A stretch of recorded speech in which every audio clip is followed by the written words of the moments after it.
আসসালামু আলাইকুম, সিরাজুল অপু বলছি।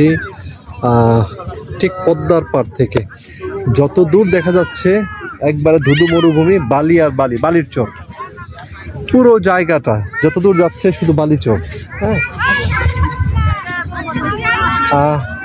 যখন বর্ষা চলে আসে এই জায়গাগুলোতে যত দূর চোখ যায় ঠিক অত দূরই পানি থাকে।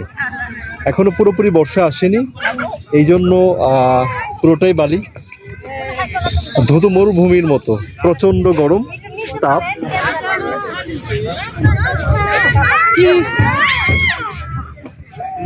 কিছুটা মানুষের বিনোদনের খোরাকও বলা যায়। গরমের মধ্যে মানুষের যাওয়ার কোনো জায়গা নাই, বাধ্য হয়ে তারা পদ্মার পাড়ে চলে আসে, কিন্তু পদ্মায় পানি নাই, ধুধু মরুভূমি।